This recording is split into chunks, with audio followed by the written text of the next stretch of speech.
আসসালামু আলাইকুম। শুরু করছি প্রণয়ের প্রথম পুরুষ, লেখনীতে জান্নাত চৌধুরী। বোনাস পর্ব। রোজা ভয়ে ভয়ে তাকিয়ে নির্ণয়ের চোখে টুক করে চোখ টিপে মুচকি হাসে। নির্ণয় চোরা চোখে তাকিয়ে সে হাসি দেখে। রোজার শ্বাস ধ্বনি কেঁপে ওঠে। নির্ণয় ধীরে এগিয়ে আসে, চোখে যেন এক অদ্ভুত জাদু যা রোজা সারা শরীরকে বশে এনেছে। ধীরে ধীরে ডান হাতটা এগিয়ে উঁচু করে জড়ো করে গালে, নরম তুলতুলে গাল বেয়ে আঙ্গুলটা থেমে যায় রোজার নাক বরাবর। রোজা আচমকা উঠে ধ্যানমগ্ন হয় মুহূর্তেই, পা ঘষতে ঘষতে পিছাইতে থাকে বেডের ওপর। দেখুন, আমি কিন্তু চেঁচাবো। আপনি পাগল হয়েছেন? নিঃশ্বাস ঘন হয়ে আসে রোজার। বারবার সূক্ষ্ম ঢোক গিলে মেয়েটি এদিকে। নির্ণয়ের চোখে মুখে শুধু এক দুষ্টু হাসি। তোর এই নিঃশ্বাসের শব্দ আমার ভীষণ প্রিয় জান। শোন বলছি, অসভ্য, ইতর, কন্ডললেস একটা লোক। সব জায়গায় শুরু হয় আপনার। আজ মরে গেলে। সহসা এক শক্ত হাতের থাবা এসে পড়ে রোজার গালে। দু আঙ্গুল চেপে ধরে রোজার গাল। যে চোখে এত সময় মুগ্ধতা ছিল, মুহূর্তেই কেবল ক্ষিপ্ত হয়ে ওঠে সেই চোখ। এই মেয়ে, এই উল্টাপাল্টা কথা বলবি তো জানে মেরে দিব। খুব শখ না মরার? খুব শখ আমাকে তোর আগে আমাকে জ্বালিয়ে মারার, তাই না? শোন মেয়ে, আমি মরার 2 সেকেন্ড আগে তোকে মেরে মরবো। তুই যেহেতু আমার, আমি না থাকলে তোর কোনো অস্তিত্ব থাকবে না এই পৃথিবীতে। তোকে কবরে শুয়ে তবে আমি নিজের সাদা কাপড়ে জড়াবো, বুঝলি? ব্যথায় কুকড়িয়ে ওঠে রোজা। তবে খেয়াল হাতের আলগা হতেই নিরয়ের হাত, ক্যানোলা লাগানো হাতে হালকা জোর দিতেই তাজা রক্ত ফিনকি দিয়ে বেরিয়ে এসেছে। রোজা নির্ণয়ের ক্ষিপ্ত তাকে থামাতে হবে। এভাবে দু হাতে জড়িয়ে ধরতে নিতে চায় তাকে। মুহূর্তে যেন ক্ষিপ্ত ভাব ওসমানে। নির্ণয় দু হাতে শক্ত করে জড়িয়ে ধরে রোজাকে। এত সময়ে রাগ যেন হঠাৎই কেমন চাপা হয়ে গেছে। সরি নির্ণয় ভাই, আমি আসলে ওইভাবে বলতে চাইনি। আমি মরে গেলে কি আপনাকে ভালোবাসবে বলুন তো? নির্ণয় আরো শক্ত করে জড়িয়ে নেয় রোজাকে, ঠিক যেন বুক ছিঁড়ে যদি হৃৎপিণ্ড খাঁচায় বেঁধে নিতে পারতো। ইস, অথবা যদি সোনার তৈরি কোনো খাঁচায় বন্দি করে রাখতে পারতো। হায় আফসোস, কোনটাই হচ্ছে না। রোজ এই প্রথম নির্ণয়ের গলা কাঁপছে, তার দুর্বলতা প্রকাশ পাচ্ছে তার রোজ পাখির সামনে। আজ যেন ভীষণ করে চাইছে আবদ্ধ ডায়েরির পাতায় উন্মুক্ত করতে। এত কোলের লুকানো সব ভীষণ করে জানতে চাইছে খোলসায়। ভালোবাসি জান, ভীষণ ভালোবাসি। পৃথিবী ঠিক যেমন চন্দ্র সূর্য সত্যি, তেমনি তোর প্রতি আমার ভালোবাসা সত্যি, সব সত্যি। আমি চাই তুই শুধু আমার থাক, শুধু আমার, একান্তই আমার। আজ যেন চোখে নোড়া পানি আটকে থাকতে চাইছে না। নির্ণয় বারংবার চেয়েও পারছে না থামাতে। টুপ করে এক ফোঁটা পানি গড়িয়ে পড়ে প্রথম চোখ থেকে গালে, তারপর গাল থেকে হাতে হয়ে বিছানায়। জীবনে যা চেয়েছি তাই পাইনি। দেখো না, সময়ের স্রোতে ভেসে গিয়ে সব কেমন জানি হারিয়েছি সুখ, শান্তি, সব। ভালো থাকতে চেয়েছি, লড়াই করেছি, তবুও যেন ব্যর্থ আমি। দুনিয়া ভীষণ স্বার্থপর জান। দুনিয়া কঠিন। দুনিয়া ঠিক চাওয়া যেমন শেষ নেই, তেমনি পাওয়ারও কোনো অপশন নেই, একদম নেই। দুনিয়ার নিষ্ঠুরতা বারবার ব্যর্থ হয়েছে আমার প্রচেষ্টায়। শেষ পর্যন্ত যখন কোনো চাওয়া পূরণ হলো না, নিজের আড়ালে ধরলাম মায়া, ত্যাগ করে গুটিয়ে নিলাম নিজেকে। তোকে আমার প্রয়োজন, ভীষণ প্রয়োজন। খুব করে চাইছি, প্লিজ জান, সবার মতো আমাকে ভেঙে দিস না। এত সময় পুরো কথাগুলো মনোযোগ দিয়ে শুনে রোজা মানুষটা এত কষ্ট বুকে জমিয়ে রেখেছে ভেবেই বুকের ভেতরে ঝড় ওঠে রোজার। আষ্টিপৃষ্টি শক্ত করে জড়িয়ে নেয় অপর মানুষটিকে। হঠাৎ দরজায় কড়া পড়তে বাহির থেকে ভেসে আসছে ডাক।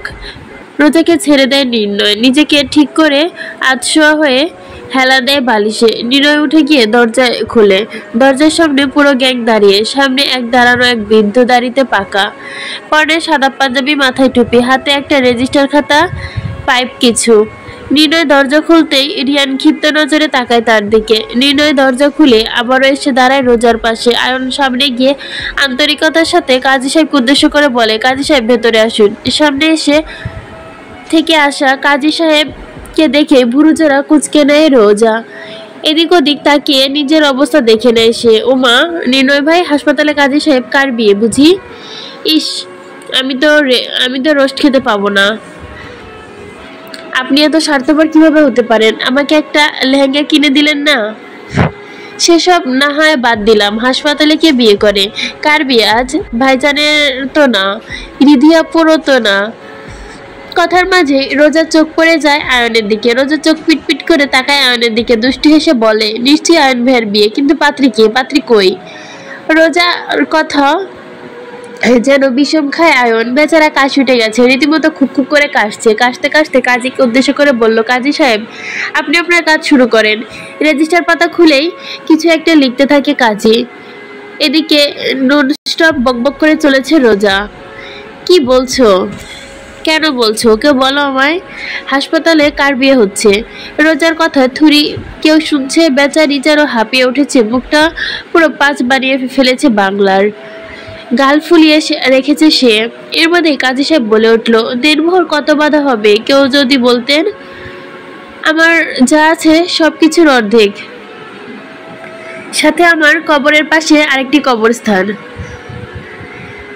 আমার সবকিছুর পাসওয়ার্ড। রোজা চোখ আটকে যায় নির্ণয়ের ওপর। এত সময় কি হয়েছে সব ভুলে গেছে তার। কানে যেন শুধু নির্ণয়ের কথাগুলোই বাজছে। এদিকে কাজী সাহেব রেজিস্টার খাতা এগিয়ে দেয় আয়নের হাতে। ছেলে মেয়ের সাইন লাগবো। আয়ন মাথা নামিয়ে সম্মতি দেয়। রেজিস্টার হাতে নিয়ে এগিয়ে এসে দাঁড়ায় নির্ণয়ের কাছে। নির্ণয়ের দিকে এগিয়ে দিতেই হাত তুলে নেয় সে। নীল রঙের কলম দিয়ে নিমিষেই সাইন করে দেয়। এবার পালা রোজার। নির্ণয়ের সই হতে খাতা বাড়িয়ে দেয় রোজার দিকে। অবাকের চরম সীমায় পৌঁছে যায় সে। এদিক ওদিক তাকিয়ে সকলের মুখোমুখি দেখে রিদিমা তিধা এক জায়গায় দাঁড়ানো। ঘরের এক করে দাঁড়িয়ে দাঁত দিয়ে নখ কাটছে রিয়ার।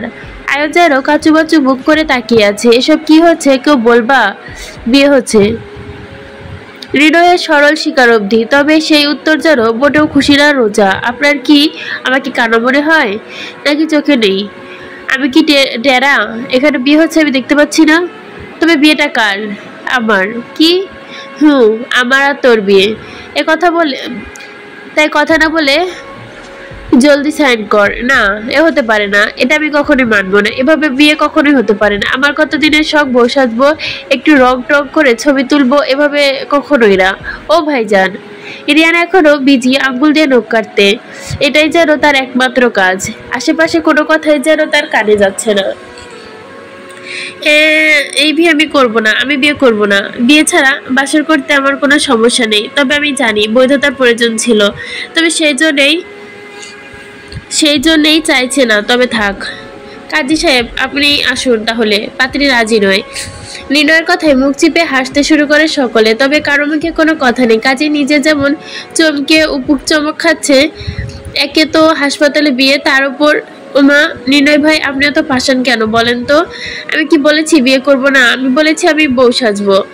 তা পরে দেখা যাবে, এখন জলদি সাইন কর। করব, তবে কথা দিন আমাকে বউ সাজাবেন। ঢাকায় ফিরে রোজার কথা না বাড়িয়ে দ্রুত সাইন করে তার বৈধতার দলিলে, যেটা তার এত বছরের স্বপ্ন বাস্তবায়নের সাক্ষী। রোজা সই করতেই সাক্ষীরা স্থানে এক এক করে ত্রিধা আয়ন দুজনেই সই দেয়। সকলে সাইন হতেই কাজী সাহেব বিয়ে পড়াতে শুরু করেন। এবার পালা কবুল বলার। কাজী সাহেব প্রথমে নির্ণয়ের দিকে তাকিয়ে কবুল বলতে বলে। কাজীর আদেশ পেতে নির্ণয় রোজার চোখের দিকে তাকায়, নিজেকে ভাসিয়ে দেয় আজ আবেগ শান্ত কণ্ঠে বলতে, তুই আমার জীবনের সবচেয়ে বড় সত্য রোজ। আজ থেকে সেই সত্য সারা দুনিয়া জানবে, সকলে জানবে নির্ণয় চৌধুরীর অর্ধগিরিকে, আমার ছায়াকে। বৈধতা দিলাম, বউ মানলাম, ভবিষ্যৎ মানলাম, কবুল করলাম। কবুল কবুল কবুল। মুহূর্তে পুরো ঘর যেন আলহামদুলিল্লাহ ধ্বনিতে মুখরিত হয়ে উঠল। কাজী সাহেব নিজেও পড়লেন আলহামদুলিল্লাহ। এবার পালা রোজার। কাজী সাহেব রোজার মুখের পানে দৃষ্টি নামিয়ে কবুল বলতে বললেন। রোজা তাকায় নির্ণয়ের চোখের দিকে, যেন চোখজোড়া মুগ্ধ হয়ে দেখছে তাকে। এত সময় অপেক্ষার পর যেন সব কেমন নতুন লাগছে রোজার কাছে। রোজা ডুব দেয় নির্ণয়ের চোখের মায়ায়। আমার খ্যাপাটে মহারাজা, জীবনের বুঝ হওয়ার পর থেকে ঠিক যেভাবে আপনাকে চিনেছি, ঠিক সেভাবে আপনাকে চেয়েছি, আজ ঠিক সেভাবেই চাইছি। আজ পৃথিবীর সবচেয়ে খুশির দিন আমার। আপনি আমার হবেন। দেখুন চোখের কোণায় পানি জমেছে। আজ আমি খুশিতে কাঁদছি। হ্যাঁ, আমার খুশি লাগছে। আমি কথা দিচ্ছি শেষ নিঃশ্বাস অবধি আমি আপনার থাকবো। আমি মানছি আপনাকে স্বামী হিসাবে, কবুল করছি আমার ভবিষ্যৎ হিসেবে। কবুল কবুল কবুল। এবারও পুরো ঘর জুড়ে আলহামদুলিল্লাহ ধ্বনি ভেসে ওঠে। তবে এবার শুধু ঘর নয়, দরজার কাছ থেকেও ভেসে আসে একই শব্দ। সকলে তাকায় দরজার দিকে। নার্স, ওয়ার্ড বয় সকলেই দাঁড়িয়ে সেখানে। আয়ন এগিয়ে গিয়ে ভেতরে আসতে বলে তাদের। এবার মোনাজাত ধরার পালা। সকলে এক হাতেই তুলে মোনাজাত ধরে নবদম্পতির জন্য। মোনাজাত শেষ হতেই কাজীকে নিয়ে বেরিয়ে যায় রিয়ান। এদিকে পুরো ঘর যেন মুখরিত হয়েছে। রোজা কেমন ব্লাশ করছে, করবে নাই বা কেন, নতুন বউ কিনা। নির্ণয় খেয়াল হতে গাল ঝুঁকে আসে রোজার কানের কাছে, ফিসফিসিয়ে বলে, আপাতত অসুস্থ, তাই ছেড়ে দিচ্ছি বউজান, তবে পরবর্তীতে কিন্তু ছাড় পাবে না। সুস্থ হওয়ার সাথে না হয় নিজেকে কিছুটা ভয়ঙ্কর ভাবে তৈরিও করে নিব। ভয়ঙ্কর কিছু হতে চলেছে, বুঝলে অসভ্য। তা শুনছি না এখন আমি তা বললে শুনছি না। এখন আপনি মিসেস চৌধুরী, তাই আপনার মাঝে অসভ্যের বীজ রোপণ করা হবে। আপনার মধ্যে অসভ্যের বীজ রোপণ করা হবে, তবেই না আমার মজা আসবে। এই পর্যন্তই ছিল বোনাস পর্ব। এখন শুরু করছি 33-এর শেষ অংশ। হাসপাতালে থাকা কতই না বিরক্তির, এসব ভেবেই হাঁসফাঁস করছে রোজা। সময় কেটেছে 3 দিন। আজ রোজা রিলিজ দেওয়া হবে, যদিও ডাক্তার বলেছেন আরো 2 দিন থাকতে হবে। রোজা যেন ঘোর আপত্তি তাতে, সে থাকতে চায় না, একটুও চায় না। পুরো সকাল নির্ণয়কে বুঝিয়ে ফাইনালি রাজি করতে পেরেছে সে। তবুও দেখুন মহারাজের কোনো খবর নেই। হালকা রাগ হচ্ছে রোজার। গাল ফুলিয়ে বেডে অযত্নে পড়ে থাকা ফোনটি হাতে নিয়ে ফেসবুকে ঢুকে সে অযত্নে নোটিফিকেশন জমা হয়েছে। কৌতূহল না হলেও নোটিফিকেশন চেক করতে যায়। তবে হঠাৎ 3 দিন আগে আসা এক নোটিফিকেশন চোখ আটকে যায়। তাতে মুগ্ধ হয় রোজা।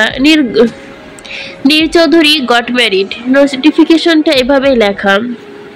রোজা ঢোকে আইডিতে। প্রোফাইল পিকটা মাস্ক পরা হলেও পুরো প্রোফাইল জুড়ে যেন হাজারো পিক নির্ণয়ের। রোজা মুচকি হাসে। কালো এক ডেনিক জ্যাকেট পরা ছবিতে ক্লিক করতে মুহূর্তেই চোখ বড় হয়ে যায় সেই ছবি দেখে। রোজা হাতে থাকা ফোনটা ঠিক ঠোঁটের কাছে এনে টুক করে একটা চুমু খায় ছবিতে। সাথে সাথে ঠোঁটে সে নামিয়ে নেয় ফোনটি। ইস কি লজ্জা, কি অসভ্য। নির্লজ্জ লোকটা নাকি আজ রোজার স্বামী। কতই না চেয়েছিল মানুষটিকে। এসবের মাঝে মনে পড়ে যায় পুরনো কিছু কথা। সময়টা প্রায় মধ্যরাত। ঘুমের মাঝে শরীরে ভীষণ ব্যথা অনুভব হচ্ছিল রোজার। গায়ে হালকা জোর, গুলিয়ে লাগা ব্যথা হাঁটু, আরো তীব্র ব্যথা কনকন করছে রোজার। এদিকে তাকে আষ্টে পিষ্টে বাচ্চাদের মতো জড়িয়ে রেখেছে নির্ণয়। ঘুমন্ত পুরুষটি যেন ঠিক মায়াবী রাজকুমার। আয় হায়, নজর লাগে না কারো। রোজা কিছুটা নড়ে ঠিকঠাক উঠতে নেয় বিছানা ছেড়ে। তবে হঠাৎই কিছুটা নড়ে ওঠে নির্ণয়। হালকা কিছুটা নড়ে হাত রাখে রোজার গায়ে, ঠিক যেন বুকের খাঁচে। হতভম্ব রোজা কি করবে কিছু বুঝতে পারে না। এক মুহূর্তে ওয়াশরুমে যাওয়ার ভীষণ প্রয়োজন তার। নির্ণয় ভাই, ও নির্ণয় ভাই। হালকা নড়ে উঠে নির্ণয়। নাক ঘষতে লাগে রোজার বাহুতে। রোজা মুচকি হাসে। এক গম্ভীর লোকটা ঠিক কতটা বাচ্চা সুলভ। নির্ণয় ভাই সরুন না। সরে না নির্ণয়। বিন্দু পরিমাণও নড়চড় নেই তার।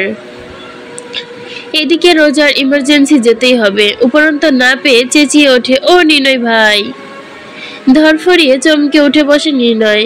কি হয়েছে বুঝতে আশেপাশে তাকায়। রোজা ভীষণ ইমার্জেন্সি। কোনো মতে বিছানা ছেড়ে উঠে দৌড় দেয় ওয়াশরুমে। ঘুম ঘুম ভাবে কেউ উঠতেই পুরো বিছানা জুড়ে রোজাকে খুঁজতে থাকে নির্ণয়। না, পুরো ঘরে কোথাও নেই মেয়েটা। মাঝরাতে হাঁক ছেড়ে ডাকতে থাকে নির্ণয়, রোজ রোজ। উফ, এই মেয়েটা কই? ঘুম ঘুম চোখে বিরক্ত উঠে গিয়েছে। ঠিক উঠে গিয়ে ওয়াশরুমে দরজার সামনে দাঁড়ায় সে। বেশ জোরে জোরে ডাকতে থাকে দরজার পাশে, রোজ বেরিয়ে আয়, আয় জলদি। অপর পাশে থেকে রোজা সাড়া আসে না। কোনো প্রকার উত্তর দেয় না রোজা। উফ, মহা মুশকিল তো এই মেয়েটি। বয়রা হয়েছিস নাকি? রোজ বারবার ডেকে যাচ্ছে, লাভ হচ্ছে না। যে নির্ণয় দরজায় ধাক্কা উদাম হবে ঠিক তখনই খট করে দরজা খুলে। হয়েছেটা কি শুনি? পালিয়ে তো যায়নি, নাকি হারিয়ে গেছি? এভাবে ষাঁড়ের মতো চেঁচিয়ে ঘর মাথায় তুলে নৃত্য করছেন নৃত্য করার মানে কি? কোথায় গেছিলি? বাচ্চা পয়দা করতে। কথা বলতে বলতে বিছানায় এসে বসে রোজা। বেডসাইড টেবিলে থাকা পানির গ্লাস হতে পানি নিয়ে পুরো পানি এক নিঃশ্বাসে শেষ করে।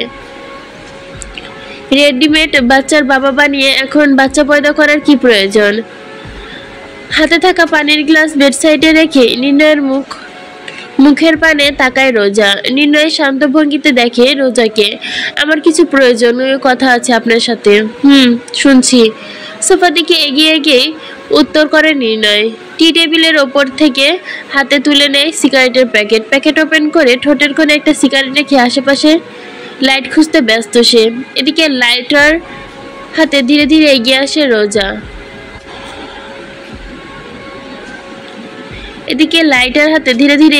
রোজা। নির্ণয়ের সামনে এসেই তার দিকে এগিয়ে দেয় লাইট। নির্ণয় হাত বাড়িয়ে ওইটা সহসে আগুন ধরায় নেয় সিগারেটে। মুখ ভর্তি ধোয়া টেনে ছেড়ে দেয় রোজার মুখ বরাবর। কি বলবি? ব্যথা হাতে ধীরে ধীরে এগিয়ে এসে নির্ণয়ের ঠিক পাশে বসে রোজা। নির্ণয় ডান হাতে বুক আগলে নেয় রোজাকে। আমি ভাবছি যাওয়ার আগে পাপ্পুকে এখানকার একটা হোস্টেলে দিয়ে যাই।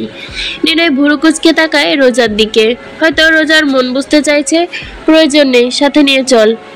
ওকে পালার মতো ক্ষমতা চৌধুরী বংশের পুরুষদের রয়েছে। সবচেয়ে বড় কথা নির্ণয় চৌধুরীর আছে। ব্যাপারটা এমন নয়, আমি নিজস্ব কিছু সমস্যা থেকে তাকে দূরে রাখতে চাইছি। অনিশ্চিত জীবনে না হয় তাকে বিপদে নাই ফেলি।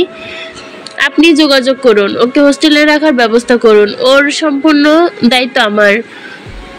বাহ, টাকার গরম দেখাচ্ছিস? দ্য গ্রেট নির্ণয় চৌধুরীকে ফকির নাকি রে? হ্যাঁ, দূর সরুন তো। আচ্ছা, হয়েছে। ওর কাজ না হলো আপাতত আমার কাজ একটা। বাকি কথা শেষ করার আগে নির্ণয় নাক ডুবিয়ে দেয় রোজার ব্রাউন কালার চুলগুলোতে। তবে তার আগেই যেন ছিটকে সরে যায় রোজা। একদম না, এই দেখুন না, আমার ভীষণ জ্বর এসেছে, আমি ভীষণ অসুস্থ। দূরে যান তো। আজ বউ না বলে যত্ন করছেন না, তাই না? পুরুষ মানুষ বলতেই এমন। চাই খাই। তা তো অবশ্যই, পেটের ক্ষুধা থেকে মনের ক্ষুধা বড় ক্ষুধা সুইটহার্ট। তাই বাঁচাতে হলে খেতে হবে। ফক। নির্ণয় মুচকি হাসে, ঠোঁট কামড়ে ধরে, আবারও হালকা ঝুঁকে আসে রোজার মুখে। Yes baby, I fuck you. দূরে যান। হো করে হেসে ওঠে নির্ণয়। আবারও বুকে টেনে নেয় রোজাকে। রোজা আলতো করে মাথায় হাত বুলিয়ে মাঝে, আমায় ভালোবাসেন নির্ণয় ভাই? একদম না। তবে আমাকে ছুঁচ্ছেন কেন? ভালোবাসার ব্যাখ্যা আজ নয়, সময়ের সাথেই না হয় দেওয়া যাবে। অপেক্ষায় থাক। সেদিন না হয় এই নির্ণয় চৌধুরীকে তোর হাতে তুলে দেওয়া হবে। ভাবনার মাঝে মুচকি হাসে রোজা। আজ সেই সফল। নির্ণয় চৌধুরী সম্পূর্ণ তার, এই মানুষটি তার। হঠাৎ ফোনের স্ক্রিনে টুং করে একটা মেসেজ ভেসে আসে। অচেনা এক নাম্বার। রোজা নাম্বারে ক্লিক করতেই নিয়েই যায় মেসেজ অপশনে। তোমার জানটা ঠিক কই মাছের মতো। এত বড় এক অ্যাক্সিডেন্টেও ঠিক বেঁচে উঠেছ। পরবর্তী কিছুর জন্য অপেক্ষা করো, তোমার ধ্বংস খুব শীঘ্রই। মেসেজ পড়ে ভুরু কুঁচকে নেয় রোজা। কপালে জেগে ওঠে চিন্তার ভাঁজ। দ্রুত হাত চালিয়ে মেসেজ দেখে সে। কে আপনি? 2 মিনিট পর আবারও মেসেজ আসে একই নাম্বার থেকে। তোমার মৃত্যু, তোমার ধ্বংস, তোমার প্রাণনাশের চাবিকাঠি। হঠাৎ দরজায় কারো পায়ের শব্দ পায়। দ্রুত হাতে ফোন থেকে নামিয়ে বিছানায় রাখে ফোন রোজা। দরজার দিকে তাকাতে চোখ পড়ে। কালো এক ফুল টি শার্ট ট্রাউজার পরে এগিয়ে আসছে নির্ণয়। হাতে বিভিন্ন রকমের খাবার। রোজা গাল ফুলিয়ে হাতের দিকে তাকায়। নির্ণয় ঘরে ঢুকতে এক এক করে ঘরে ঢুকে পড়ে আয়ন, অপূর্ব, রিধিমা। নির্ণয় খাবার টেবিলে হাতে এগিয়ে এসে দরজার পাশে কোনো কথা না বলে প্লেটের খাবার বাড়তে শুরু করে সে। রোজা আর চোখে 2-1 বার নির্ণয়ের দিকে তাকায়। নির্ণয় এবারও তাকায়নি। সে কি খাবার বাড়া শেষ হলে প্লেট ভর্তি খাবার নিয়ে বসে রোজার মুখের সামনে। রোজা রাগান্বিত, ভীষণ রাগান্বিত। রিধু আপু, ওনাকে বলে দাও আমি খেতে চাই না। রোজার কথা শুনে ঢোক গিলে নেয় রিধিমা। ভয়ে ভয়ে তাকায় নির্ণয়ের চোখের দিকে। চোখ শান্ত জোড়া, এখনো রোজার দিকে তাকিয়ে রয়েছে। ইয়ে মানে বলছিলাম কি বনু, নো, কোনো কথা আমি শুনবো না। আমি খাবো না। সময় মাত্র 2 সেকেন্ড। এর মধ্যে যদি কেউ না নিনার কথা শেষ করার আগেই হা করে রোজা। নিলয় হাতে থাকা পুরো অংশটুকু পুড়ে দেয় রোজার মুখে। রুমের সকলেই যেন মুখ টিপে হাসছে। রোজার রাগি চোখে তাদের দিকে তাকিয়ে থেমে যায় তারা।